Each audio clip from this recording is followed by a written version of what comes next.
E o nosso título hoje é A Identidade do Espírito Santo. Bem?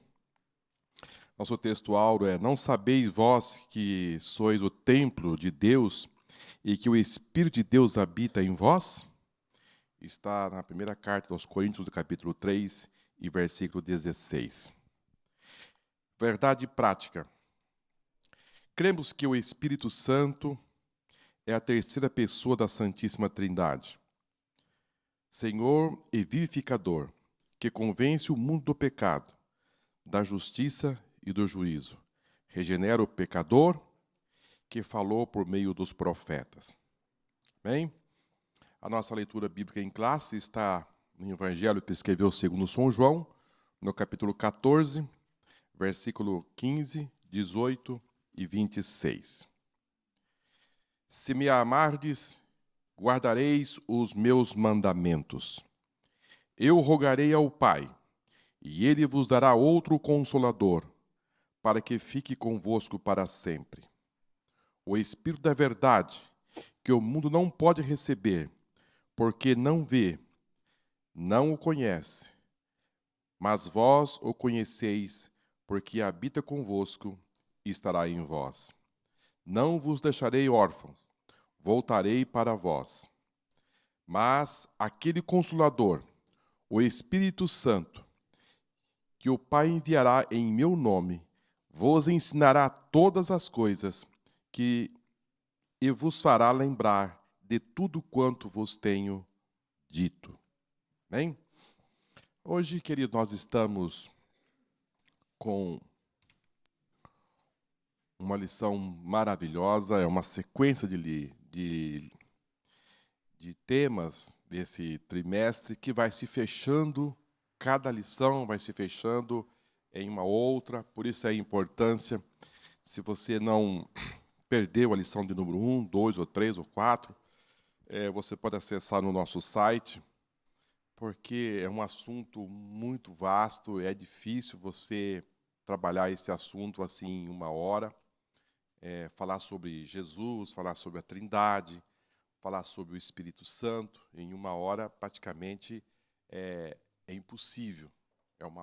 É algo, uma vastidão muito grande e então eis a necessidade de você estar acompanhando as outras escolas bíblicas, que se você não teve a oportunidade de nos acompanhar nas lições anteriores, eu recomendo que você veja essas lições, a fim de que você possa melhorar mais o seu conhecimento dentro desse assunto que nós estamos trabalhando.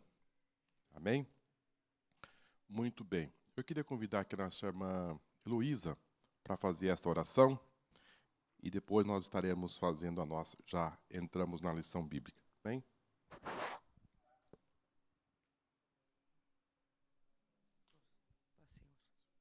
Vamos orar então, ficar em pé, em nome de Jesus. Senhor, soberano Deus, Pai, Espírito Santo da verdade, nós nesta manhã já estamos agradecidos por esse dia que o Senhor fez para nós vivermos, Senhor. O Senhor preparou esse dia para estarmos na Tua presença. E sabemos que toda a honra e toda a glória é para Ti, Senhor. Obrigada pela noite que o Senhor nos deu, Senhor. Obrigado pela cama, pela coberta, pelo teto que o Senhor tem nos guardado, dos grandes livramentos nos ares, das potestades do inferno. O Senhor tem nos cuidado com mão potente e poderosa. Obrigada pela saúde, Senhor. Obrigada pela água, Senhor. Obrigada pelas coisas que estão na nossa volta, que chegam a nós, porque o Senhor permite, Senhor, nos guardar, nos cuidar, Senhor. Obrigado por esse cuidado maravilhoso, pela família, Senhor. Obrigado que o Senhor nos deu família, Senhor, para nós habitarmos. Obrigado pela igreja que o Senhor nos deu, que estamos reunidos em Teu sangue. O Teu sangue se tornamos irmãos, Senhor. Irmãos de um ponto de amar, Senhor, de uma maneira que a gente não entendia. Eu sou o sangue de Jesus que faz isso, fazer se aproximar dessa maneira, de querer estar na Tua casa, as primícias das horas da manhã. Isso é muito maravilhoso, Pai. Obrigado por esta igreja, o pastor Frauselino, pastor Marcos, pastor Luciano, pastor Welles, os demais pastores que se achegam para congregar aqui, Senhor. Obrigada pelos jovens, Senhor. Obrigada, Senhor, pelas crianças, Senhor. Obrigada por cada pai, por cada mãe que se dispõe a cuidar da sua família, Senhor. Obrigada, Senhor, pelos que nos servem nos mercados, ou que nos servem nas ruas, ruas, os que tiram nossos lixos. Obrigada, Senhor, meu Deus, por todos os garimpeiros. Obrigada pelos aqueles que não têm um pão. Hoje eles estão lá, Senhor, mas nós estamos orando porque o Senhor há de suprir. Assim como o Senhor tem suprido as nossas necessidades, há de suprir as deles. Obrigada por este dia, por esta escola dominical. Agora fica conosco, fica com a tua igreja, fica com o teu povo. Hoje, no mundo inteiro, milhões de pessoas já saíram das suas casas, como nós estamos aqui com a certeza que eles saíram, porque nós temos um compromisso com Deus, nós temos sede de estar na tua casa, sede da tua palavra. Então, muito obrigada, Senhor. Obrigada por tudo. Fica conosco, em nome do Pai, em nome do Filho e do Espírito Santo. Amém. Podeis, irmãos, se assentar. Muito bem. Vamos, irmãos, para a nossa introdução. E assim vamos ganhando tempo. As Escrituras Sagradas revelam a identidade do Espírito Santo, sua deidade absoluta, a sua personalidade, a sua consubstancialidade com o Pai, o Filho e com a terceira pessoa da Trindade, e as suas obras no contexto histórico salvífico. Todos esses dados da revelação só foram definidos depois do Concílio de Nicéia. A formulação da doutrina pneumatológica aconteceu tardiamente na história da Igreja, na segunda metade do século IV. A presente lição pretende explicar e mostrar como tudo isso aconteceu a partir da Bíblia. Muito bem, irmãos, nessa introdução, nós estudaremos quem é o Espírito Santo. Quem que é essa terceira pessoa da Santíssima Trindade? Quem que é a sua personalidade?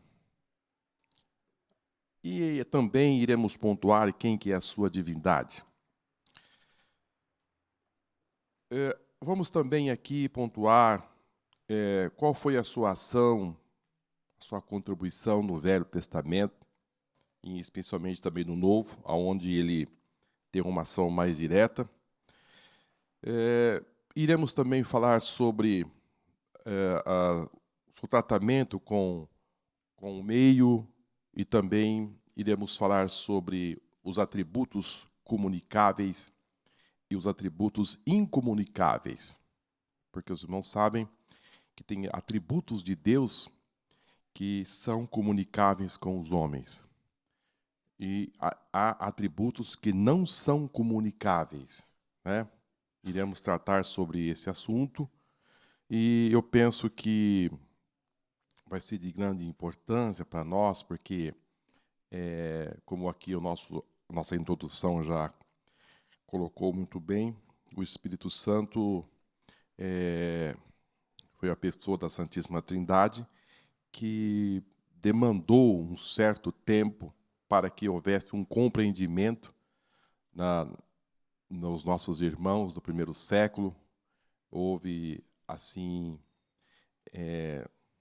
muitas heresias concernente ao Espírito Santo, e, enfim, e até hoje, nós temos aí seitas que não aderem ao Espírito Santo, não entendem que ele é uma terceira pessoa da Santíssima Trindade, dizem que ele é uma força, que ele é uma iluminação, uma radiação, não reconhece o Espírito Santo como Deus. E nós vamos entender aqui perfeitamente, nesta manhã, que ele é uma pessoa e que ele é Deus. Isso tem que ficar muito claro. Ele não é uma força. Como dizem, você poderá ser abordado aí pela rua, pela cidade, na sua casa, por alguém, e essa pessoa vai dizer que o Espírito Santo é simplesmente uma força, uma irradiação, algo que não que ele seja Deus. E, na verdade, o Espírito Santo está na mesma condição do Pai, do Filho e do Espírito Santo. E também nós vamos pontuar aqui que não é porque ele é a terceira pessoa da Santíssima Trindade que ele está num grau menor. Não, absolutamente. Não, ele não está num grau menor.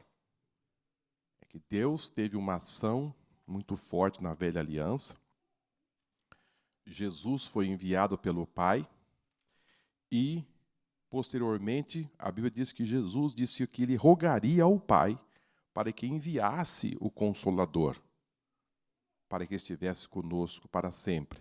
Então, numa escala de trabalho, de funções aqui na Terra, ele chegou propriamente em terceiro lugar na Terra. Notadamente, não que na velha aliança ele não tinha suas funções, que ele não trabalhou, que ele não atuou. Se nós verificarmos no primeiro versículo da Bíblia, em Gênesis 1:1, nós vamos ver aí, no princípio, criou Deus os céus e a terra. Né? Na criação, nós já aqui estudamos nas lições passadas, que o Espírito Santo estava na criação. O Filho estava na criação. E o Pai também estava na criação. Os três trabalham em harmonia. Mas se nós formos verificar já o versículo 2, do primeiro capítulo da Bíblia, nos fala que o Espírito de Deus movia sobre a face das águas. Então, se nós formos verificar aí já o segundo versículo da Bíblia, já cita o Espírito Santo em ação. Já cita o Espírito Santo em movimento. Então, negar o Espírito Santo é não ter um compreendimento nas Escrituras. Porque se já no segundo versículo da Bíblia ele já é citado, então ele tinha uma atuação muito forte. É bem verdade que na velha aliança ele não tinha uma atuação como tem hoje, que ele foi enviado para ficar. Na velha aliança, entre os homens, ele tinha uma ação momentânea e não era algo permanente. Como hoje, nós temos essa felicidade de tê-lo conosco em nós. Porque Jesus disse que ele viria para morar e para estar conosco. Amém? Então nós vamos também aqui entender um pouco a respeito das ações, dos atributos comunicáveis de Deus. Lembrando aos irmãos que, como eu disse, há os incomunicáveis. Os incomunicáveis quais são? Nós temos aí a onipresença. Esse é um atributo incomunicável de Deus. Ou seja, ele não passa isso para o homem. Né? Deus está em todo lugar. O homem não pode estar em todo lugar. Então, esse atributo ele não passa para o homem. Ele é onipotente, ele é o todo-poderoso. O homem não tem esse atributo de ser todo-poderoso. Isso pertence a Deus, né? E também ele é onisciente, um atributo incomunicável de Deus.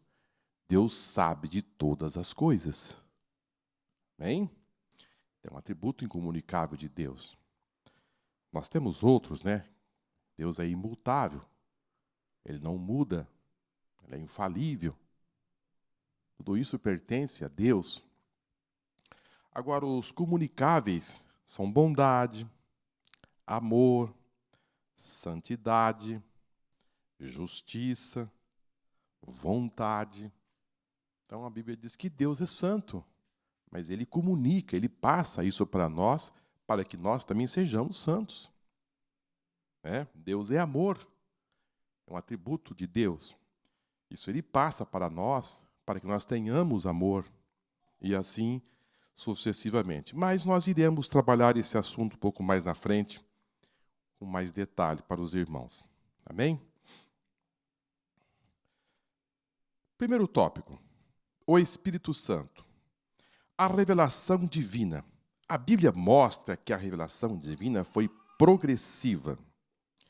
Como disse um dos pais da igreja no século IV, o Antigo Testamento manifestou claramente o Pai e obscuramente o Filho, e o Novo manifestou o Filho e obscuramente indicou a divindade do Espírito Santo. Hoje, o Espírito habita entre nós. Esse dá mais claramente a conhecer. Gregório de Naziano. O Senhor Jesus revelou o Pai e o Espírito Santo é quem revela o Filho. Queridos, no começo da nossa era cristã, nós tivemos 3 pais capadócios, que foram Gregório de Naziano, Basílio de Cesareia e também Gregório de Nissa. Gregório de Naziano foi o principal responsável pela formação da doutrina trinitária e com ele foi definida para sempre.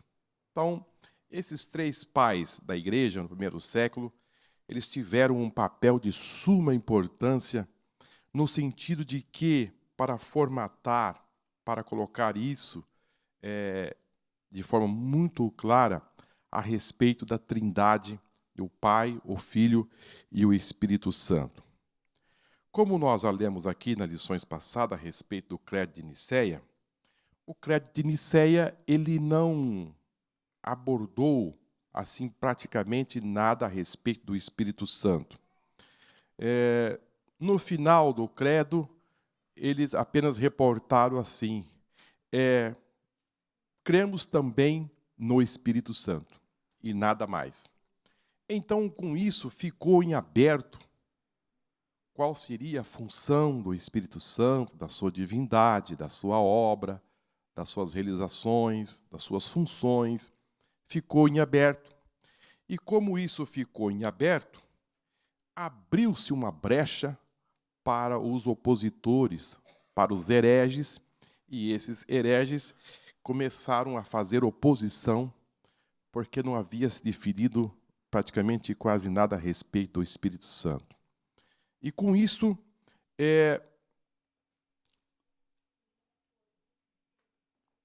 Estácio de Sebaste, liderado por tropocianos do Egito, esse tropociano vem de tropos. Tropos significa, no sentido assim de figura, paisagem, e com isso ele passou a dizer que o Espírito Santo não era Deus e que o Espírito Santo ele usava até a Bíblia, dizendo que o Espírito Santo era uma força, era um pássaro, era uma ave e nada mais. Citava até versículo da Bíblia que Jesus era apenas algo parecido, uma imagem, mas não era Deus. Depois surgiu os pneumatomacianos, que também era contra a doutrina da divindade do Espírito Santo e contra também a personalidade do Espírito Santo, ou seja, que o Espírito Santo não seria uma pessoa. Em resposta disso, irmãos, o Concílio de Nicéia, os arianos negavam a divindade de Cristo, a eternidade, então se houve a necessidade desse Concílio de Nicéia para tratar a respeito da divindade de Cristo e ficou de fora o tratado do Espírito Santo. Pouco se falou e disse que ele era apenas que cria no Espírito Santo. Então, o que foi que aconteceu? Aconteceu que Gregório de Naziano, um dos pais capadócio, que nasceu no ano 329, ou seja, 4 anos depois do Tratado de Nicéia, ele se debruçou, ele pesquisou, ele foi para a palavra de Deus e ele pesquisou muito a respeito do Espírito Santo, da Santíssima Trindade, e praticamente ele passou toda a sua vida trabalhando sobre esse assunto e outros, e ele faleceu no ano 389. E depois das suas pesquisas, irmãos, em uma das suas oratórias, das suas ditas, ele citou isso que nós lemos aqui nesta manhã. Ele citou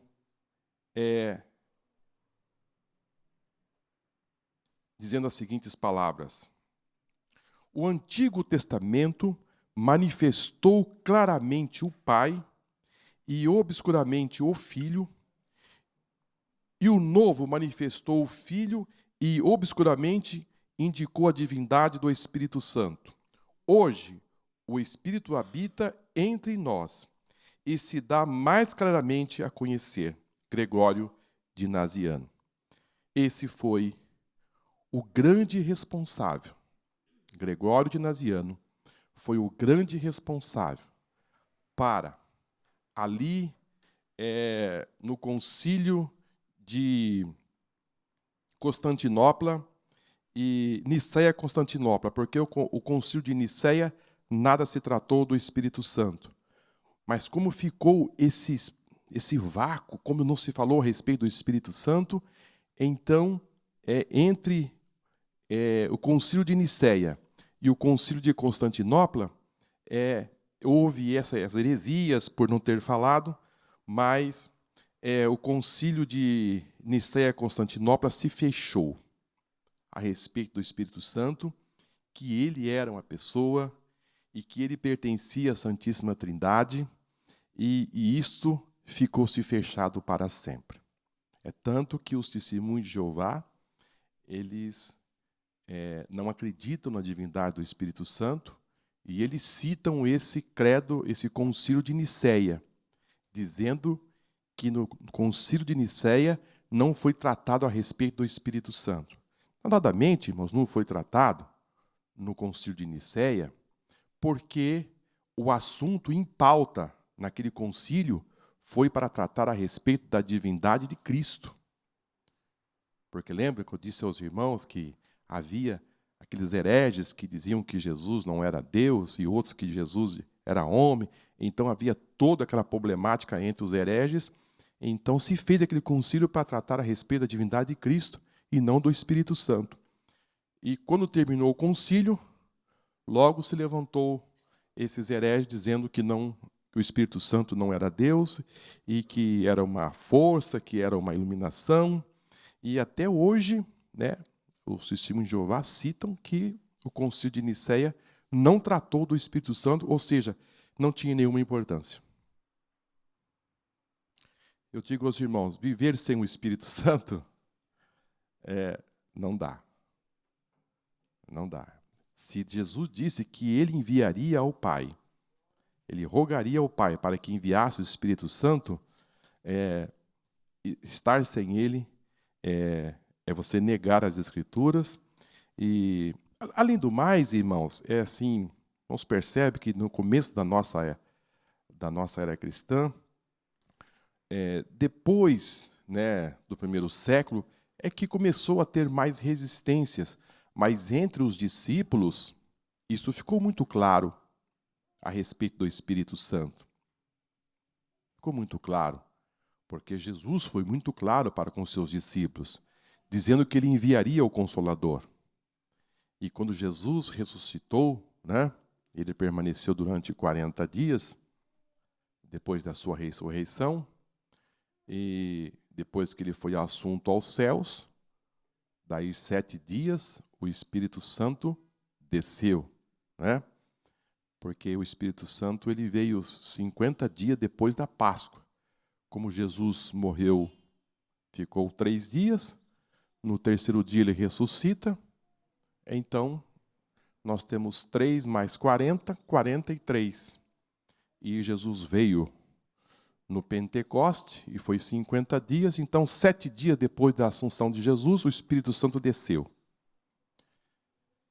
E como ele desceu daquela forma tão forte, aquela grande manifestação, e que eles foram cheios do Espírito Santo, então para os irmãos do primeiro século, o Espírito Santo foi algo que eles presenciaram e conheciam muito bem. Mas, por via de regra, não havia ainda dito a respeito, assim, com muita clareza, a respeito do Pai, do Filho, do Espírito Santo, ou seja, é tanto que a palavra trindade ela não aparece na Bíblia. Esse concílio de Nicéia-Constantinopla que foi fechado a respeito da trindade. Isso aconteceu no ano 381 da nossa era cristã. Eu estou passando isso aos irmãos porque eu penso que é de suma importância nós aqui, você que nos acompanha pela internet, saber desse detalhe, porque se você for abordado e alguém disser para você, mas no concílio de Nicéia não tratou do Espírito Santo. Então você vai ter conhecimento para dizer que esse concílio não foi para tratar a respeito do Espírito Santo, e sim da divindade e também da humanidade de Jesus. E depois no concílio de Constantinopla que foi realmente tratado a respeito do Espírito Santo, né? E também que diga de passagem, no concílio de Nicéia, parecia que tudo estava terminado, porque eles conseguiram refutar as heresias dos aririanos. Eles refutaram, disso está acabado. E, na verdade, eles pensaram que tudo estava concluído, mas, na verdade, foi um ponto de partida, porque através do concílio de Nicéia é que foi se fechar tudo no concílio de Nicéia-Constantinopla. Amém? Sobre a respeito do Espírito Santo. Bem, eu sei que é um assunto meio assim abstrato, mas se algum irmão ficou com alguma dúvida, depois os irmãos podem nos procurar, que nós ajudamos com mais detalhes. Vamos continuar. O esquecimento. Há abundância de detalhes na Bíblia sobre a identidade do Espírito Santo, no que diz a respeito à sua personalidade e divindade, bem como o seu relacionamento com o Pai e o Filho. Ele aparece literalmente em toda a Bíblia, desde o Gênesis, na criação, até o Apocalipse. Mas esses dados da revelação precisavam ser definidos, daí a necessidade da formulação teológica exigida pela nova realidade cultural em que a igreja vivia pelas demais civilizações, em que o evangelho havia penetrado. Essa difícil tarefa levou séculos para ser concluída, e várias tentativas resultaram também em heresias. Então, como disse aos irmãos aqui nessa introdução, qual foi essa dificuldade dos nossos irmãos a partir do primeiro século entender a respeito da divindade? Entender que havia um Deus, mas que esse Deus se dividia em 3 deuses, que é o Pai, o Filho e o Espírito Santo, e que eles tinham a mesma essência, mas eles tinham assim, a mesma consubstância. Eles se interagiam, os 3, né? Como eu disse na lição passada, Jesus falava claramente, eu e o Pai, nós somos um, né? E mostrando para os discípulos essa harmonia. Em outras vezes, Jesus orava no meio deles para dizer que ele estava conversando com o Pai. E eu penso, queridos, que isto Jesus fazia assim de forma muito enfática. Até na sua morte, Jesus pronunciou uma palavra, como que dizendo, conversando com o Pai. Ele disse, Pai, nas tuas mãos eu entrego o meu espírito. Isso dizendo que havia-se uma relação, uma comunhão, uma conversa entre o Pai, o Filho e o Espírito Santo. E no batismo de Jesus, o Espírito Santo também aparece como uma pomba. E Deus fala, esse é meu Filho, em quem eu tenho prazer. Então, esses 3 trabalhavam junto, como eu citei aqui para os irmãos, desde o início, os 3 trabalhando na criação e também na criação do homem, na formação. Façamos o homem conforme a nossa imagem, conforme a nossa semelhança. Aí nós temos a trindade, está no plural. E assim nós temos mais versículos que revelam definindo assim a Trindade. Mas foi muito difícil, irmãos, para eles entenderem, e como disse, até hoje, há muitos por aí que não conseguem enxergar nas Escrituras o Pai, o Filho e o Espírito Santo. Não conseguem enxergar. Mas vamos caminhar aqui. O Espírito Santo e os primeiros cristãos. À luz do Novo Testamento, e comparando com a literatura patrística do século II e III, fica claro que os cristãos da era apostólica conheciam mais sobre a identidade do Espírito Santo do que os pais da igreja do referido período. A verdadeira identidade do Espírito Santo, com base na Bíblia, só aconteceu a partir de Atanásio e dos 3 grandes capadócios. Esses 3 grandes capadócios foi esses que eu citei aos irmãos aqui no começo. Antes disso, a conceituação sobre o Espírito Santo era quase sempre inadequada. Quando o livro de Atos, no capítulo 2, vai nos dar a segunda informação, o livro de Atos, irmãos, para alguns, eles assim até têm não como ato dos apóstolos, mas como ato do Espírito Santo. Porque, irmãos, se os irmãos pegarem o livro de Atos dos Apóstolos, os irmãos vão ver que há uma manifestação, uma atuação do Espírito Santo muito forte. A atuação do Espírito Santo, a partir do Ato dos Apóstolos, quando começa ali no capítulo 2, que nos diz assim: e cumprindo-se o dia do Pentecoste, estavam todos concordamente no mesmo lugar, e de repente veio do céu um som, como de um vento veemente e impetuoso, e encheu toda a casa que estavam assentados. E foram vistas por eles línguas repartidas como que de fogo, os quais pousaram sobre cada um deles.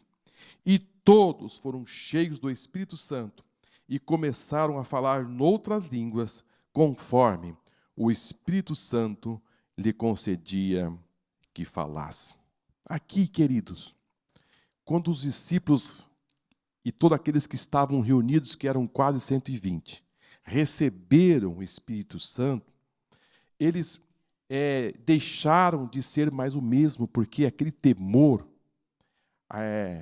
nós lembramos que Jesus, quando depois de ressurreto, eles se trancaram no cenáculo e ficavam ali com medo dos sumos sacerdotes ou dos romanos, e eles diziam: o que nós iremos fazer agora? Matar o nosso líder? Então eles ficaram como que acuados, com muito medo de tudo e de todos. E foi quando Jesus se posicionou no meio deles e disse: paz seja convosco. Então, Jesus não precisou que eles abrissem a porta. Jesus passou por aquelas paredes e se posicionou no meio deles. Amém? Então aí, Jesus já começa a dar uma posição para eles, no sentido que eles estivessem em paz. Que eles estavam cheios de temores, cheios de espanto. Eles estavam acuados. Mas Jesus já dá essa mensagem de tranquilidade: paz seja convosco. E no dia do Pentecoste, quando o Espírito Santo desceu sobre eles, irmãos, a partir daquele instante, esta igreja tomou outra dimensão. Foram tão cheios do Espírito Santo que a mensagem de Pedro agregaram-se quase 3.000 almas. Ou seja, foi cheio de poder. E quando a rede foi lançada, quase 3.000 almas se agregaram a Cristo. Então Jerusalém foi sacudida. Foi muito forte a chegada do Espírito Santo. Então todo aquele medo, todo aquele espanto foi-se embora. Porque uma força maior estavam agregado a eles, que era o Espírito Santo. E depois nós vamos ver, logo em seguida, já no Atos capítulo 3, Pedro e João vão para o templo, para a oração. O que acontece lá na Porta Formosa? Disse, eu não tenho prata, não tenho ouro, mas o que eu tenho eu te dou. Em nome do Senhor Jesus, levanta e anda. O aleijado, o homem que tinha ali praticamente quase 40 anos, que a Bíblia vai dar essa informação, o homem que vivia ali naquela vida tão difícil, na porta, ou seja, num lugar onde todos passavam, para entrar e para sair, se deparava com aquele aleijado. Mas, de repente, o aleijado já não está mais na porta. O aleijado está dentro do templo, pulando, glorificando e saltando e dando glória a Deus. Amém? Então, a ação do Espírito Santo foi muito forte. Isso impactou demais. Isso chamou a atenção das autoridades religiosas e começaram a fazer tantas indagações e prenderam os apóstolos. E o que é isso, o que não é? E depois, aí acabaram soltando no outro dia e Pedro voltou para as suas bases com os demais. E quando ele começou a contar toda essa história, a Bíblia diz que Pedro começou a orar entre eles. E quando Pedro começou a orar, aleluia, quando ele começa a orar, o que foi que aconteceu? O lugar começou a tremer. Amém? O lugar começou a tremer, irmãos. A grande manifestação do Espírito Santo era muito forte. O homem tinha acabado de ser curado na porta. Agora Pedro está de frente com as autoridades religiosas e dizendo, não tem como negar. Não tem como negar, porque o homem, era notório o que aconteceu. E quando Pedro vai reportar esse assunto para aqueles que estavam longe, o lugar começa a tremer. Ou seja, as grandes manifestações do Espírito Santo era muito forte. Então, por isso que alguém entende que seriam atos do Espírito Santo. Porque a atuação era muito forte. E assim, eu penso que isso deve estar assim, muito claro em nosso meio.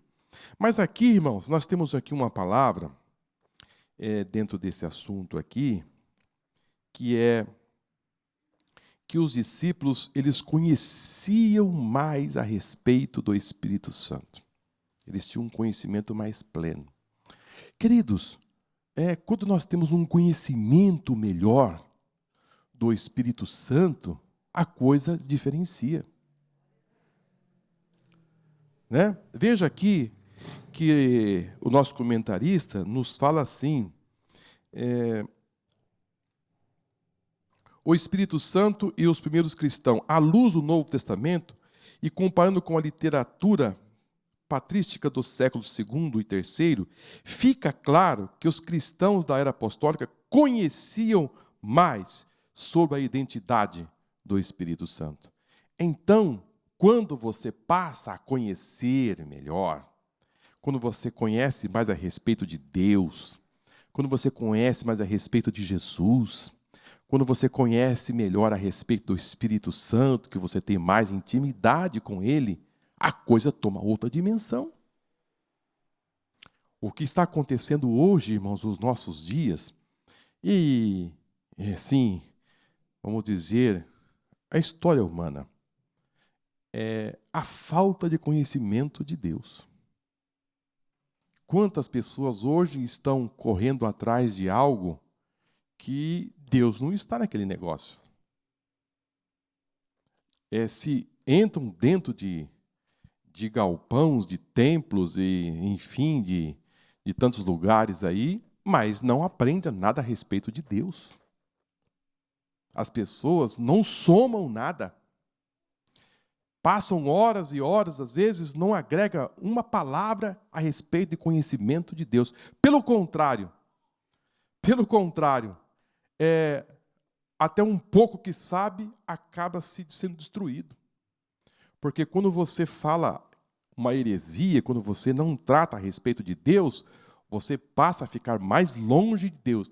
E quando você sabe menos de Deus, você fica mais propenso a aprender e ter atitudes que se afastam de Deus, né?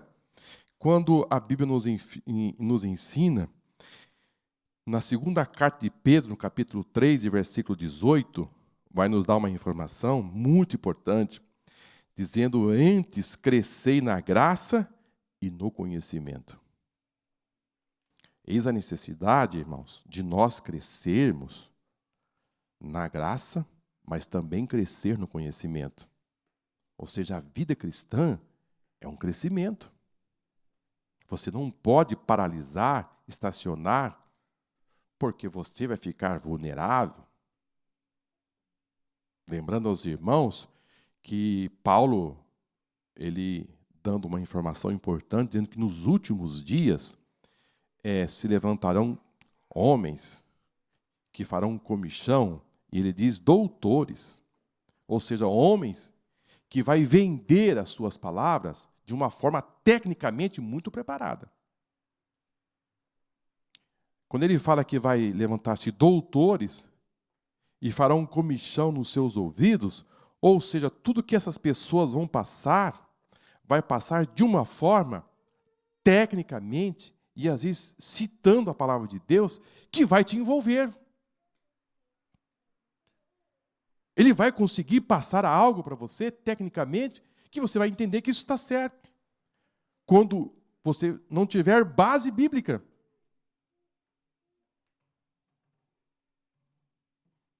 E ele diz ainda sobre doutrinas de demônios. Quando ele fala doutrina de demônios, ele está falando que isso se levantar, doutrinas, ou seja, ensinamentos hereges, para causar engano. E vocês não pensem que isso não existe, que isso foi dito lá e que isso não está acontecendo. Irmãos, isso está acontecendo no nosso meio. Quando eu digo no nosso meio, eu estou dizendo no mundo em que nós estamos vivendo. Pessoas interessadas apenas na lã, na carne, na gordura. Apenas interessado nisso, mais nada. Mais nada.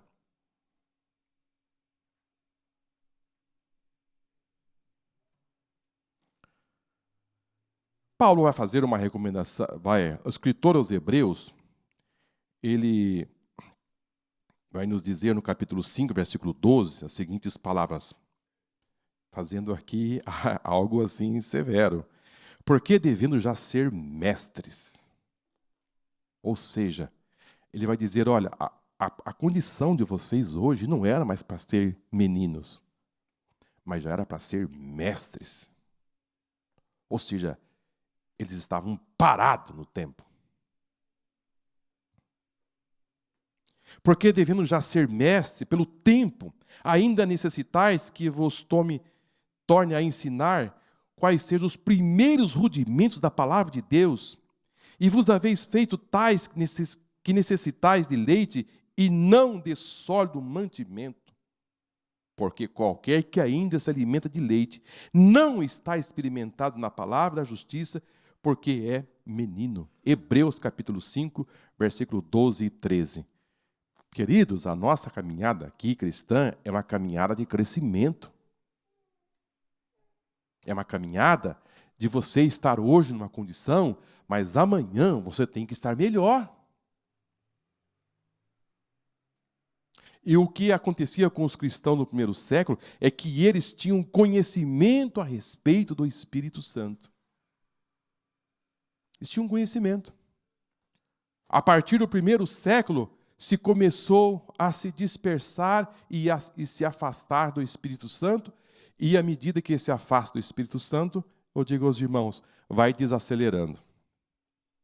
Porque o Espírito Santo é algo dinâmico, é algo que fortalece.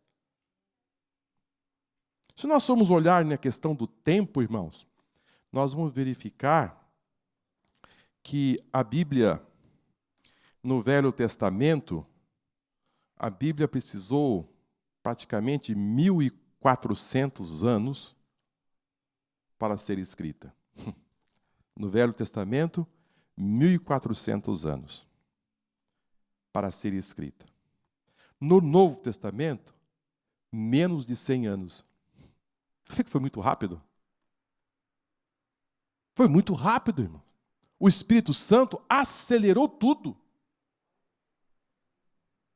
Aquilo que demorou 1.400 anos na velha aliança, com o Espírito Santo aqui entre nós, entre os apóstolos, ou seja, trabalhando, menos de 100 anos o Novo Testamento estava fechado. Agora você não quer o Espírito Santo? Ele vai acelerar a sua vida. Ele vai acelerar a sua vida. É lamentável, irmãos, que alguns que se dizem escolas bíblicas e teologia não dá tanta ênfase ao Espírito Santo. É lamentável. Passa assim de forma muito superficial. Às vezes eu penso que falta conhecimento. Falta conhecimento. Oséias capítulo 4, versículo 6 vai nos dar essa informação. O meu povo foi destruído porque faltou conhecimento. Porque tu rejeitaste o conhecimento, também eu te rejeitarei, para que não seja sacerdote diante de mim. E visto que te esquecesse da lei do teu Deus, também me esquecerei dos teus filhos. Então, o Espírito Santo ele dá essa dinâmica. Vou citar para os irmãos o versículo que eu acabei de falar aqui, Atos capítulo 4, versículo 31. Quando Pedro estava ali reportando o fato que havia acontecido, ele começou a orar, está no livro de Atos, para quem está anotando, Atos capítulo 4, versículo 31. E tendo orado, moveu-se o lugar em que estavam reunidos, e todos foram cheios do Espírito Santo, e anunciavam com ousadia. Irmãos, percebe que o Espírito Santo vai lhe dar ousadia, vai lhe dar confiança, vai lhe dar esta força que você precisa, ou seja, toda essa timidez, toda essa palidez, todo esse medo cai por terra. Nos percebe que a ousadia veio depois que eles foram cheios. Ou seja, começaram a orar, o lugar começou a balançar, eles foram cheios do Espírito Santo e começaram a anunciar com ousadia a palavra de Deus. Mas percebe que coisa linda, irmãos, que coisa maravilhosa, que o Espírito Santo proporcionava a esses irmãos, a esses discípulos. Agora, vamos ver o que acontecia na velha aliança. Nós estamos puxando o novo e velho. Eu trouxe para os irmãos o que acontecia na velha aliança. Por que isso acelerou tanto? Vamos mostrar um versículo. Números capítulo 11, versículo 25. Então o Senhor desceu na nuvem, e lhe falou, e tirando do Espírito que estava sobre ele, e pôs sobre aqueles 70 anciãos. E aconteceu que, quando o Espírito repousou sobre eles, profetizaram, mas depois, nunca mais. O que nós estamos tratando aqui? Estamos tratando aqui, irmãos, é que o Espírito de Deus veio sobre Moisés. Só que Moisés Deus pediu para que ele... Na verdade, foi uma informação do seu sogro que diz: Moisés, você está muito cansado, você está muito atarefado. E depois houve ali o consenso de Deus, disse: olha, prepara aí 70 homens para que lhe ajude no trabalho aqui no deserto. E Moisés saiu no meio da congregação e encontrou 70 homens, 70 anciãos, homens preparados para ajudá-lo. Mas o que foi que aconteceu, irmãos? O Espírito de Deus que estava em Moisés passou para os 70. E quando eles receberam o Espírito, eles começaram a profetizar. Só que depois nunca mais. O Espírito era sob medida. Foi só aquele momento que houve aquela manifestação e nunca mais. Sob medida. Hoje não é mais assim. Aquilo que era sob medida lá, agora não. Agora ele veio para ficar. Amém? Agora você profetiza aqui, você profetiza em casa, você profetiza no trabalho, porque o Espírito Santo habita em você. Amém? Que maravilha, irmãos! O Espírito Santo habita em nós. Agora você não vai fazer apenas momentâneo aquilo que era na velha aliança. Agora ele veio para ficar e ele habita em nós.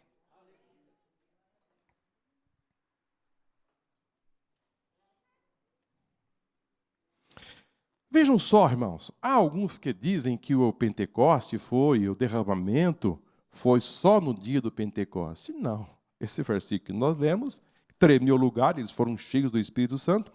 Mas eu trouxe mais outro versículo, Atos capítulo 19, versículo 1, vai nos dar a seguinte informação. E sucedeu que enquanto Apolo estava em Corinto, Paulo, tendo passado por todas as regiões superiores, chegou a Éfeso, e achando ali alguns discípulos, e disse-lhe: recebeste vós já o Espírito Santo quando creste? Eles disseram-lhe: nós nem ainda ouvimos que haja Espírito Santo. Você percebe? Paulo ele vai chegar agora ali em Éfeso, e ele encontra alguns irmãos e disse: vocês receberam o Espírito Santo quando vocês creram? Eles responderam: nós não sabemos o que é o Espírito Santo. Nós não sabemos. Perguntou-lhe então: em que sois batizados? Então, eles disseram: no batismo de João. Mas Paulo diz: certamente João batizou com o batismo de arrependimento, dizendo ao povo que cresce no que após ele havia de vir, isto é, em Jesus Cristo. E os que ouviram foram batizados em nome do Senhor Jesus. Agora o versículo de número 6. E impondo-lhe Paulo as mãos, veio sobre eles o Espírito Santo, e falavam em línguas e profetizavam. E esses eram ao todo uns 12 homens. Que coisa linda, irmão! Que manifestação! Que coisa maravilhosa, irmãos! Eles não sabiam nem quem era o Espírito Santo. E João perguntou: vocês não foram batizados? Eles disseram: nós fomos batizados no batismo de João. Paulo respondeu: o batismo de João é um batismo para arrependimento. Paulo disse: então vamos fazer isto agora. E impôs a mão sobre eles. E eles foram cheios do Espírito Santo. E profetizavam, mas não parou. Como lá em Números que parou. Aqui não. Aqui eles continuaram. Então nós estamos vivendo num tempo áureo, irmãos. E nós não podemos desperdiçar esse tempo tão áureo. Desprezar o Espírito Santo. Como já quando Paulo vai dizer aos Tessalônicos, Paulo começou a perceber que alguns ali estavam já, parece que não querendo mais o Espírito Santo. Então Paulo vai escrever aos Tessalônicos dizendo: não extinguais o Espírito.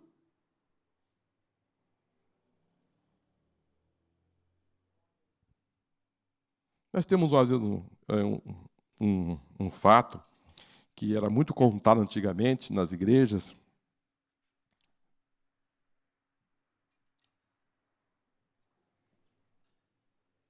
É de uma irmã que gostava de glorificar o nome do Senhor alto, e ela era aquela panela de pressão sempre forte, e algumas pessoas se incomodavam com o fogo, E um dia lhe fizeram uma proposta que havia um pregador, as pessoas visitaram a igreja para que ela ficasse quietinha e ofereceram para ela um par de sapato. E ela disse, está bem. Já, se você ficar quietinha, não dar glória e ficar com a boquinha fechada, no final do culto você vai ganhar um par de sapato. E ela disse, vamos ver como é que vai ser. Vamos ver. Vamos ver como vai ser o culto. E conta-se que ela foi segurando. Foi segurando. Porque a panela de pressão, irmãos, depois de alguns minutos, ela começa a fazer... Tch, tch. Ela não vai rápido, né? Ela vai dando aquelas balancinhas, de repente, aí não para mais. E ela começou ali segurando e se contraindo, mas chegou o momento do culto, irmãos, que ela não aguentou mais. Sabe por quê, irmãos? Existe uma força muito grande que faz com que o crente ele diz, não, eu preciso glorificar o nome do Senhor. Eu preciso levantar as minhas mãos para o céu. Eu preciso saltar. Eu não estou aguentando. A glória é muito grande. E ela deu um grito e disse, com sapato ou sem sapato, glória a Deus! Irmão, segurar um crente pentecostal para não dar glória a Deus no banco é difícil, irmão. Porque para ela agora o sapato não era mais importante. O mais importante é glorificar o nome do Senhor, exaltar o nome do Senhor. A alegria do Senhor é a nossa força, irmão.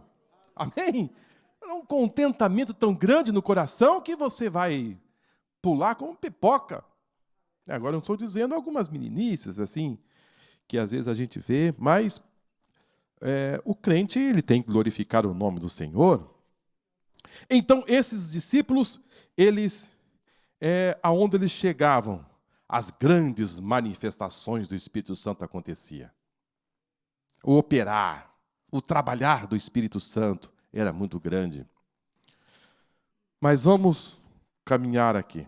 Eu estou sem um relógio aqui na tela, se os irmãos puderem me ajudar. A divindade do Espírito Santo à luz da Bíblia. A divindade declarada. O Espírito Santo é chamado de Senhor nas Escrituras Sagradas. Ora, o Senhor é o Espírito. Os nomes de Deus Espírito Santo aparece alternamente na Bíblia. Porque encheu Satanás o teu coração para que mentisse ao Espírito Santo e retivesse parte do preço da herdade? Não mentiste aos homens, mas a Deus. Deus é o Espírito Santo, que são uma das mesma divindade. O apóstolo Paulo também emprega esse tipo de linguagem. Não sabeis vós que sois o templo de Deus e que o Espírito de Deus habita em vós? Isso vem desde o Antigo Testamento. O Espírito do Senhor falou por mim e a sua palavra esteve na minha boca. Disse o Deus de Israel, a rocha de Israel, a mim me falou. É nessa linguagem que a Bíblia diz que o Espírito Santo é Deus. Irmãos, o Espírito Santo é Deus. Jesus é Deus. E Deus é Deus. Isso tem que ficar muito claro. O Espírito Santo é Deus. Jesus é Deus. E Deus é Deus. Agora, esse fato que aconteceu aqui, que o nosso comentarista coloca, isso caiu muito temor na igreja, irmão. Quando Ananias e Safira, esse casal, decidiram se fecharam dentro de um assunto e levaram os seus recursos divididos. Ou seja, eles se uniram para fazer um trabalho errado. Existe um ditado que é a união, um ditado aí fora que diz que a união faz a força, né? Já ouviram esse ditado? Só que não vale, porque essa união aqui não gerou força, não. Gerou destruição. Né? Existem algumas uniões aí que não faz força, não dá bom resultado. Lembra da Torre de Babel, que nós citamos na semana passada? Era uma união para conseguir construir uma torre, chamada Torre de Babel. O que aconteceu naquela união? Não tinha propósito de chegar no céu e também não espalhar na terra, que era a proposta de Deus. Então, essa união foi uma união que trouxe problemas. Esta união aqui teve um propósito também que trouxe grandes problemas. Eles se uniram, só que com um propósito errado, de mentir. Quando eles chegaram na igreja, entregaram os recursos, eles disseram que era tudo, mas na verdade não era. Era metade. E veja, assim, o texto, para os que nos acompanham pela internet, mas um certo homem chamado Ananias, como Safira, sua mulher, vendeu uma propriedade e reteve parte do preço, sabendo também sua mulher. Por isso que eu digo aqui que havia um consenso. E levando uma parte, depositou aos pés dos apóstolos. Disse então Pedro a Ananias: por que encheu Satanás o teu coração, para que mentisse ao Espírito Santo e retivesse parte do preço da herdade? Guardando não ficava para ti? Ou seja, não era, irmão, obrigado a se entregar. Vocês podiam ter vendido e ficado para vocês. O fato aqui foi que eles reteram uma parte. Não precisava entregar. A herdade era deles, a propriedade era deles. Mas houve um engano, uma mentira. Vendida não estava em seu poder? Por que formaste esse desígnio em teu coração? Não mentiste aos homens, mas a Deus. Aí. Mas irmãos, percebe que ele disse, porque mentisse ao Espírito Santo. E depois ele fecha, não mentisse aos homens, mas mentisse a Deus. Então o Espírito Santo é Deus. Mas como uma pessoa vai desprezar Deus, irmão? Não queremos. Foi lá para aquela época. Não. A divindade revelada. O relacionamento do Espírito Santo com o Pai e com o Filho revela a sua divindade e a sua consubstancialidade com Deus. Isso está claro nas construções tripartidas do Novo Testamento. Em relação ao Pai, o Espírito penetra todas as coisas, até mesmo as profundidades de Deus. É igualmente chamado de Espírito de Deus e de Espírito que provém de Deus. Concernente ao Filho, ele é chamado por Jesus de outro Consolador. O termo grego para Consolador aqui é Paracleto, que significa ajudador, advogado. É aplicado ao Senhor Jesus como advogado. Ele é chamado de Espírito de Jesus, Espírito de Cristo e ainda Espírito do seu Filho. Nós temos aqui, irmãos, a divindade revelada.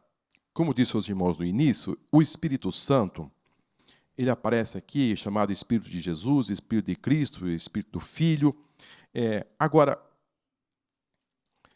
precisamos aqui deixar para os irmãos aqui muito claro que o Espírito Santo, ele não é menor do que o Filho. Ele não é menor do que o Pai. Eles estão em igualdade. Quando a gente fala a terceira pessoa da Santíssima Trindade, não está dizendo que ele é menor. Porque nós temos aqui em Mateus 28, 19, as seguintes palavras.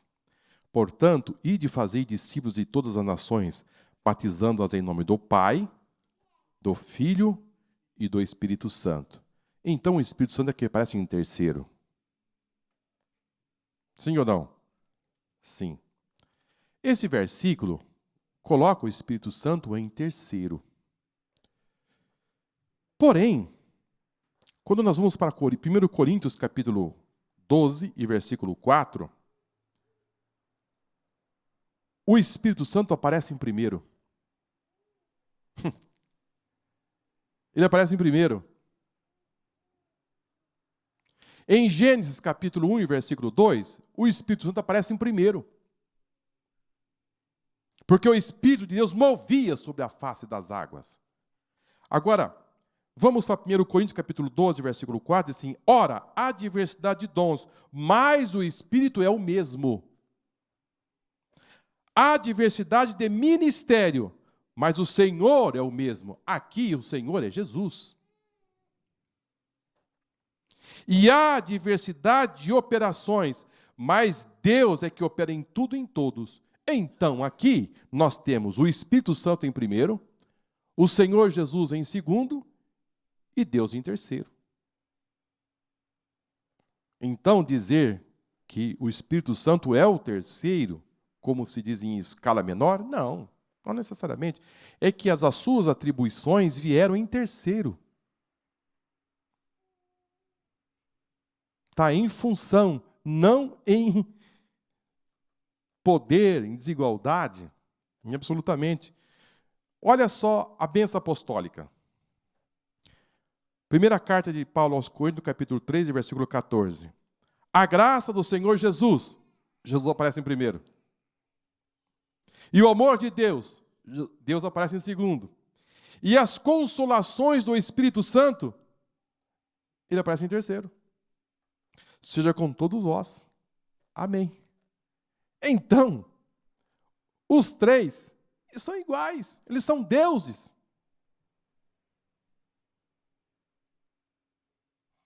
E o que acontece com aqueles que não têm conhecimento? Ele é uma influência, ele é apenas uma força. Nós vamos ficar com Jesus e com Deus, o Espírito Santo não tem muita importância. Queridos, o Espírito Santo é Deus. Ele é Deus, ele veio para ficar conosco. E nós vamos aqui entender um pouco quem é o Espírito Santo, da sua personalidade. E eu estou correndo. Obras divinas. A divindade do Espírito Santo é vista não apenas na declaração direta das Escrituras, nem somente pelo relacionamento dele com o Pai e o Filho, mas também nas obras de Deus. O Espírito Santo é o Criador do universo e dos seres humanos. Ele gerou Jesus, ele ressuscitou dentre os mortos, e ressuscitará os fiéis, e ele é o Senhor da igreja, o autor do novo nascimento, regenera o pecador, distribui dons espirituais. Assim, o credo niceno de Constantinopla declara: e o Espírito Santo, o Senhor vivificador, e que procede do Pai e do Filho, e que juntamente com o Pai e o Filho é adorado e glorificado, e que falou por meio dos profetas. Confirmação bíblica dessas verdades é abundante. É abundante. Primeira carta de Pedro, capítulo 3, versículo 18, porque também Cristo padeceu uma vez pelos pecados, e justo pelos injustos, para levar-nos a Deus, mortificando na verdade na carne, mas vivificado pelo Espírito. Romanos 8 e 11. E se o Espírito daquele que dentre os mortos ressuscitou a Jesus habita em vós, aquele que dentre os mortos ressuscitou a Cristo também vivificará os vossos corpos mortais pelo seu Espírito em que habita em vós. O Espírito Santo aqui, ele gerou a Jesus, ele ressuscitou a Jesus dentre os mortos. Quando Jesus foi levado para a sepultura, quem ressuscitou Jesus lá no terceiro dia foi o Espírito Santo. Foi por isso que a Bíblia nos fala que Jesus é o primogênito. Ele é a primícia, ele foi o primeiro a ser ressuscitado pelo Espírito Santo. E ele dotou Jesus de todo o poder. O Espírito Santo ressuscitou a Jesus e ele foi o primogênito. Nós, Agora, Paulo vai afirmar que aqueles que morreram em Cristo ressuscitarão primeiro. Quem vai ressuscitar aqueles que partiram? É o Espírito Santo. E nós que estivermos vivos, seremos transformados. Quem irá nos transformar? É o Espírito Santo. Foi por isso que o apóstolo São Paulo disse que nós não devemos entristecer o Espírito Santo por causa daquele dia. Por causa daquele dia. Então o Espírito Santo vai pegar o seu corpo, que é corruptível, e vai transformar num corpo incorruptível. Porque este corpo que você está não consegue fazer essa viagem. E quem vai fazer esse papel é o Espírito Santo. Agora, irmãos, imagine só a velocidade disso. Todos aqueles que morrerem em Cristo ressuscitarão primeiro. Ou seja, o papel do Espírito Santo é muito forte aqui na terra. E o Espírito Santo está conosco, está trabalhando conosco.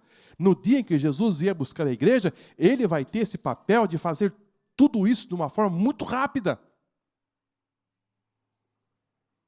Todos aqueles que morreram em Cristo receberão um corpo glorioso, incorruptível.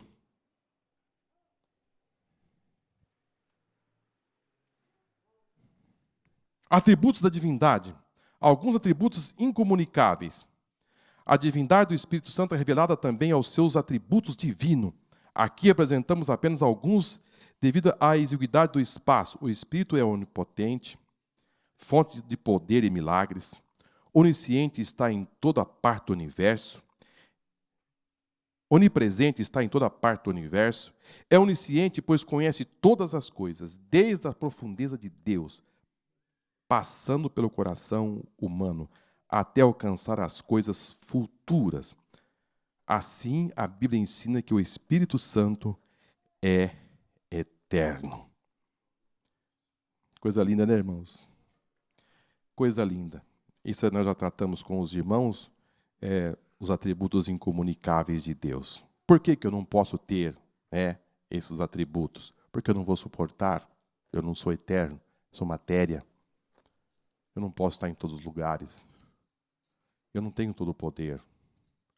Veja que o anjo disse para Maria, haveria alguma coisa impossível para Deus? Ou seja, ele é onipotente. Ele é onipotente, ele pode todas as coisas. Atributos comunicáveis. A santidade de Deus é o atributo mais solenizado nas Escrituras. Termo santo é aplicado ao Espírito como as consequências diretas da sua natureza e não como resultado de uma fonte externa. Ele é santo em si mesmo. Assim não precisa ser santificado, pois ele é ele que santifica. A bondade é outro atributo divino. Por isso Jesus disse, ninguém é bom senão um que é Deus. Na passagem paralela, no entanto, a Bíblia ensina que o Espírito Santo é bom, o Espírito Santo é verdade. Então, nós temos aqui os atributos comunicáveis de Deus, como conhecimento, bondade, amor, santidade, justiça e vontade. Eu só vou trazer aos irmãos em virtude do tempo, desses atributos comunicáveis de Deus. Vamos para o livro de Êxodo, no capítulo 31, versículo 1. Atributos comunicáveis de Deus. Êxodo, capítulo 31, versículo 1. Nos diz assim, depois falou o Senhor a Moisés, dizendo, eis que eu tenho chamado por nome Bezael, o filho de Uri, filho de Ur, da tribo de Judá. E eu enchi do Espírito de Deus, de sabedoria, e de entendimento, e de ciência, e de todo louvor, para elaborar projetos, e trabalhar em ouro, em prata e em cobre, e em lapidar pedras para engastar, e em entalhes de madeira, para trabalhar em tudo, em todo louvor. Êxodo capítulo 36, versículo 1. Assim trabalharam Bezalel e Aholiabe e todo homem sábio de coração a quem o Senhor dera sabedoria e inteligência, para saber como haviam de fazer toda a obra para o serviço do santuário, conforme tudo que o Senhor tinha ordenado. Um dos atributos de Deus é conhecimento, é sabedoria. E esse atributo de Deus, ele é comunicável para com o homem. Então, queridos, olha aqui o que aconteceu com esses homens. Eles receberam da parte de Deus conhecimento. E quando esse conhecimento ele vem de Deus, irmãos, eles foram cheios de sabedoria. Vejam bem, eles foram cheios de sabedoria, eles foram cheios de entendimento e de ciência em todo o louvor. Queridos, o Espírito Santo, ele é Deus. Se ele está em você, ele pode lhe capacitar para o conhecimento, para a sabedoria e para o entendimento. Fique atento. Fique atento. Dê espaço ao Espírito Santo na sua vida. Há grandes segredos de Deus para ser revelado. Você que nos acompanha pela internet, dê espaço para o Espírito Santo para que ele lhe dê conhecimento, entendimento em toda a ciência. Há muitos segredos em tantas as áreas que estão aí encobertos. Mas não despreze o Espírito Santo. Ele vai lhe dar sabedoria. Ele vai lhe dar conhecimento.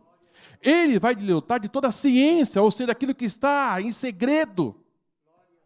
Vai ser revelado. O que acontece é que as pessoas passam a confiar em si mesmas e não dá espaço para que o Espírito Santo lhe capacite com sabedoria que vem do alto. As pessoas estão se fechando em si mesmas. Não! O Espírito Santo capacitou esses homens aqui de uma sabedoria, irmãos, fora do tempo. Ninguém conseguia fazer o que eles fizeram. Foi algo divino. E nós estamos vivendo hoje, irmãos, numa época, num momento, em que as pessoas procuram, é isso, de todas as formas, encontrar segredos. Irmãos, imagine na área da ciência humana, biológica, da informática, na área da computação, da mecânica, na biologia, enfim, em todas as áreas da ciência, quantas coisas estão precisando de encontrar algo para dar solução, e Deus pode usar você. Deus pode usar você. Deus pode usar você. Porque esses homens aqui fizeram um trabalho fora do tempo. Porque eles foram capacitados por Deus. Então, o livro de Êxodo, capítulo 31 e 5, depois falou o Senhor a Moisés, dizendo: eis que tenho chamado por nome de Bezaleel, filho de Uri, filho de Ur, da tribo de Judá, e o enchi do Espírito de Deus de sabedoria. Tornaram-se sábios.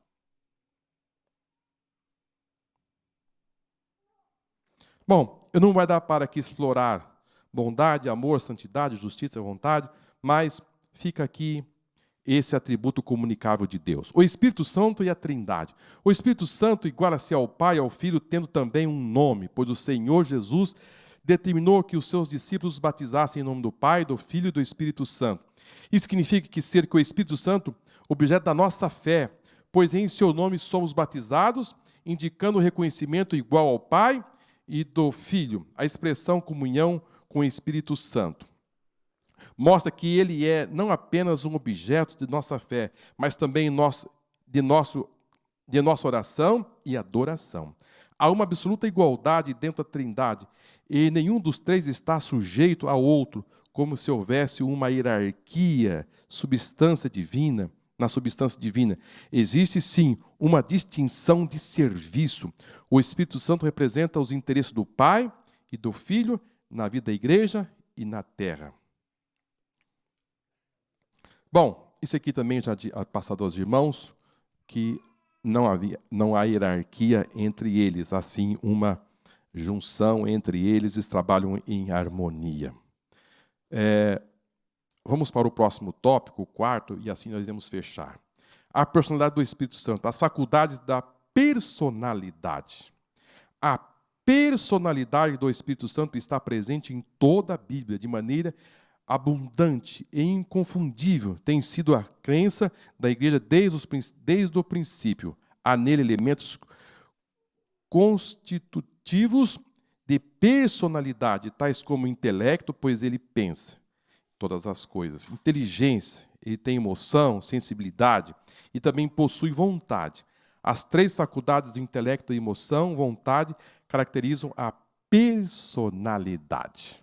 Aqui já está explicando exatamente aquilo que eu queria dizer.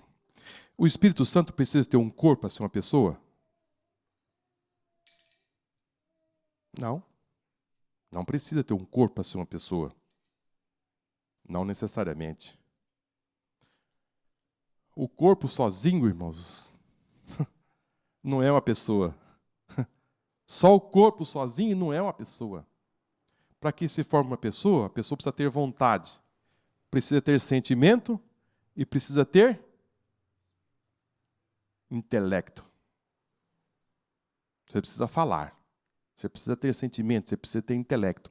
Então vamos aqui a alguns versículos da Bíblia que vai falar que, porque às vezes assim, mas o Espírito Santo é uma pessoa? Não, uma pessoa não, ele tem corpo? Não, não precisa ter um corpo. Não precisa. Ele fala. O Espírito Santo fala. Quando que ele fala? Apocalipse capítulo 2, versículo 7. Quem tem ouvidos, ouça o que o Espírito diz à igreja. Então ele fala. Ao que vencer, dar-lhe-ei de comer da árvore da vida, que está no meio do paraíso de Deus. Então o Espírito Santo fala. Atos capítulo 13, versículo 2. E servindo eles ao Senhor e jejuando, disse o Espírito Santo: apartai-me a Barnabé e a Saulo para a obra que eu tenho chamado. Quando Paulo foi chamado para o ministério, eles oraram ao Senhor e servindo eles ao Senhor e jejuando, disse o Espírito Santo. Olha que coisa linda, irmão.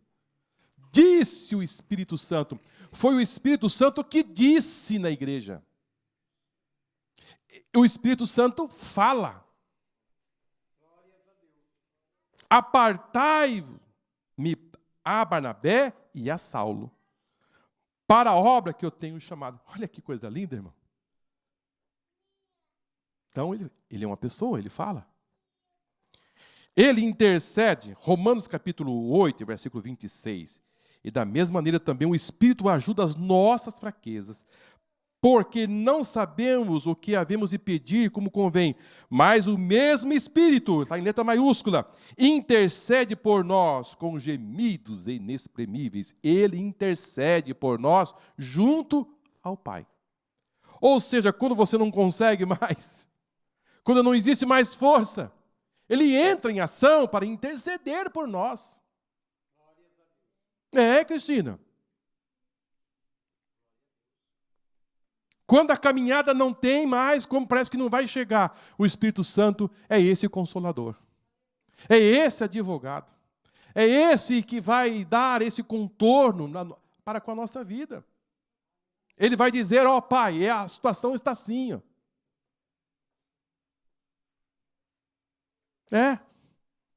Então não podemos desprezar o Espírito Santo, porque ele fala, ele também intercede, irmão. Ele intercede por nós. Jesus disse, eu vou mandar o Consolador. Mas aí, na original ali, é o advogado. Vai estar intercedendo por nós. É aquele que está lá, no meio, fazendo a intercessão. Ele testifica. João 15, 26. Mas quando vier o Consolador, que eu, da parte do Pai, vos hei de enviar, aquele Espírito de verdade, que procede do Pai, ele testificará de mim. Queridos, o Espírito Santo, você não vai encontrar na Bíblia, ele dizendo de si mesmo. Mas ele fala do Filho. Ele testifica do Filho. Ele nunca fala de si mesmo. Impressionante, irmão. Você não vai encontrar Jesus aqui dizendo que ele ia testificar dele. Ele é cavaleiro, irmão. Ele não fala de si mesmo. Ele guia, Atos 8 e 29. Disse o Espírito Santo a Filipe: chega-te e ajunta a este carro. Essa passagem bíblica aqui é muito interessante, irmãos. Porque Filipe estava lá em Samaria, no meio de um avivamento muito grande. E de repente o Espírito Santo diz para Filipe: Filipe, sai desse avivamento, vai para o deserto. Porque lá tem uma pessoa que vai passar com uma carruagem e você vai evangelizá-lo. E Filipe deixa Samaria e vai lá para o deserto, estrada de Gaza. E essa história que os irmãos conhecem. E aconteceu algo tão lindo e tão maravilhoso. Mas quem fez isso? Quem teve essa atitude? Foi o Espírito Santo. Pediu para que ele saísse de Samaria e fosse para a estrada de deserto, a estrada de Gaza. Ele conduz, João 16 e 13. Mas quando vier o Espírito de verdade, ele vos guiará em toda a verdade, porque não falará de si mesmo. Ele não fala dele mesmo. Ele não fala dele mesmo, irmão. Mas dirá tudo o que tiver ouvido e vos anunciará o que há de vir. Ele nomeia, Atos 20 e 28, olhai por vós e por todo o rebanho, sobre que o Espírito Santo vos constituiu bispo para apacentares a igreja de Deus, que ele resgatou com o seu próprio sangue. Pode se mentir a ele, é o versículo que nós lemos. Você pode mentir, porque ele é uma pessoa. Disse então Pedro a Ananias: por que encheu Satanás o teu coração, para que mentisse ao Espírito Santo e retivesse a parte do preço da herdade?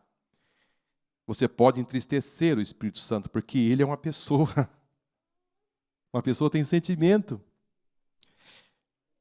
Efésios 4 e 30. Não entristeçais o Espírito Santo, o qual estáis selado para o dia da redenção. Ele consola.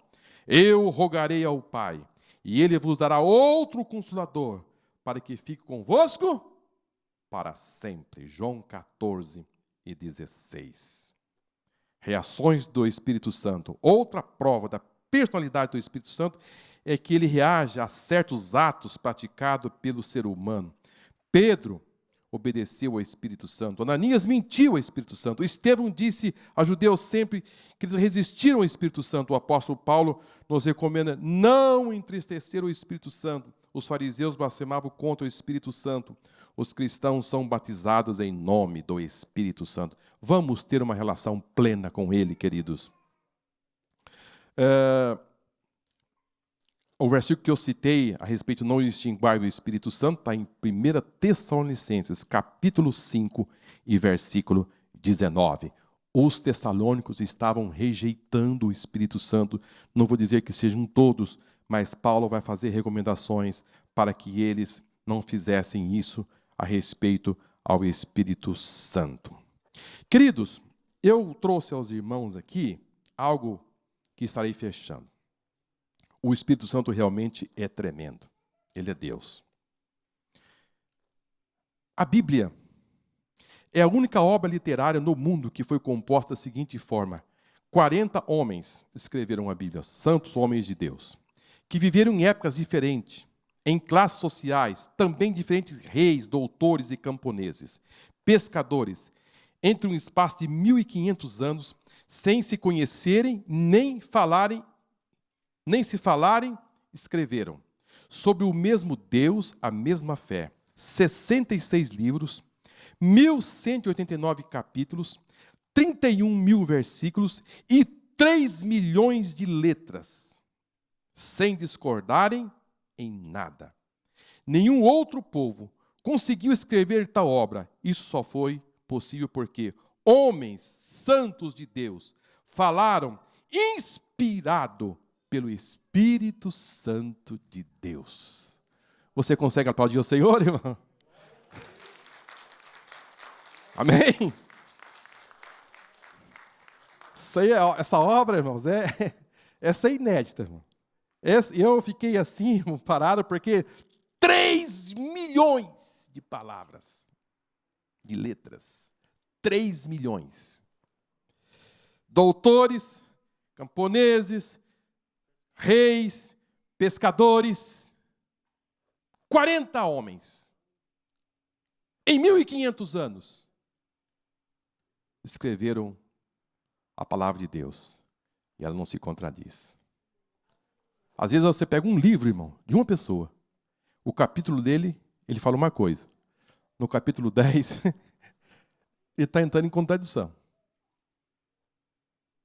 Ah, não, vou fazer uma nova edição, vou corrigir. E vai corrigindo sempre. A palavra de Deus, ela é poderosa, irmão. Ela é poderosa, porque ela não é humana, ela é divina. E quem conduziu tudo isso foi o Espírito Santo. Homens cheios do Espírito Santo escreveram. Não falaram de si mesmo. Concluindo, a frase que se refere ao Espírito Santo como terceira pessoa da Trindade se deve ao fato de seu nome aparecer depois do Pai e do Filho em forma batismal. Não se trata, pois, dele de hierarquia intratrinitária, porque o Pai, o Filho e o Espírito Santo são um só Deus que subsiste em 3 pessoas distintas.